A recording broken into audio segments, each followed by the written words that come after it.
আপনি কি জানেন যে ইউরোপের মাঝখানে অবস্থিত ছোট্ট একটি দেশ স্লোভাকিয়া, যার ইতিহাস কিন্তু হাজার বছরের পুরনো। ছেলে বুড়ো নির্বিশেষে সবাই আজকের এই ছুটির দিনে এই জায়গাটিতে ঘুরতে এসেছে। এই নদীটি পার করে চলে যাচ্ছি ওই পারে, পাহাড়ের আরো কাছাকাছি। এই জায়গাটার সবচেয়ে ভালো দিক হচ্ছে এক পাশে পাহাড়ি নদী আর এক পাশে সুন্দর বাড়িঘর। প্রকৃতির এই দৃশ্যটা সত্যিই মনোরম। চলুন সময়ের ক্যালেন্ডারেই না হয় ঘুরে দেখি স্লোভাকিয়ার ইতিহাস। আর ইনারা ঘুরে দেখছে নৌকা দিয়ে এই পাহাড়ি নদী এবং তার চারপাশের পরিবেশ। তো স্লোভাকিয়ার ইতিহাস শুরু হয় আসলে প্রাগৈতিহাসিক যুগে। এটা মূলত যীশুখ্রিস্টের জন্মেরও ৫০০ বছর আগে। তখন এখানে অ্যাকচুয়ালি কেল্ট জাতিগোষ্ঠীর বসবাস ছিল এবং এটা ছিল প্রাচীন রোমান সাম্রাজ্যের অন্তর্ভুক্ত। তো আমরা এই যে ব্রিজটি দেখা যাচ্ছে, এই ব্রিজটি পার হয়ে নদীর এই পার থেকে ওই পারে চলে যাব। মানুষ আজকের এই ছুটির দিনে শান্তি খুঁজতে প্রকৃতির মাঝে এখানে চলে আসে। আর আমরাও শান্তি খুঁজতে চলে এসেছি পোল্যান্ডের শেষ মাথায়, এখনই স্লোভাকিয়া। ৭০০ বছরের ঐতিহ্য এই জায়গাটি পোল্যান্ডেই।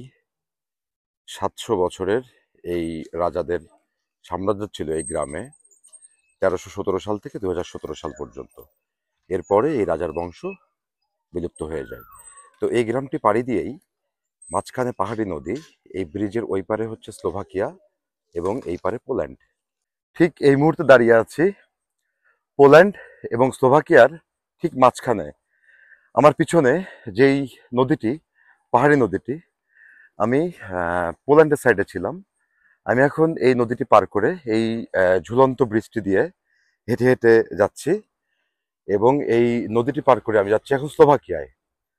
তো দেখতে পাচ্ছেন নদীটি, বেশ ভালো অনুভূতি। মাত্র একটা ঝুলন্ত ব্রিজ দিয়েই এই দুই দেশের বর্ডার, কোথাও কোনো তারকাটা নেই, কোনো বর্ডার গার্ড বা কোনো সেনাবাহিনী এটা পাহারা দেয় না।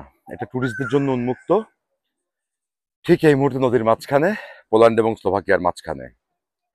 এই ব্রিজটা অনেকটা বাংলাদেশের রাঙামাটির ঝুলন্ত ব্রিজের মতো। যদিও বাংলাদেশের রাঙামাটির ব্রিজটা আরো সুন্দর, বাট যদি সিনারিও বিচার করেন তাহলে আমার মতে, সিনারিও বিচার করলে কিন্তু আমার মতে this is the best scenario. বিশেষ করে চারিপাশের পরিবেশটা এই ব্রিজের উপর দাঁড়িয়ে এই পাহাড়ি নদীর উপর থেকে। চমৎকার একটা পরিবেশ, মাশাল্লাহ। আর চমৎকার হবেই না কেন, এদের ইতিহাস যত রঙিন এবং চমৎকার, এদের আবহাওয়া, পরিবেশ এবং প্রাকৃতিক সৌন্দর্যও সেরকমই। কি বিশ্বাস হচ্ছে না?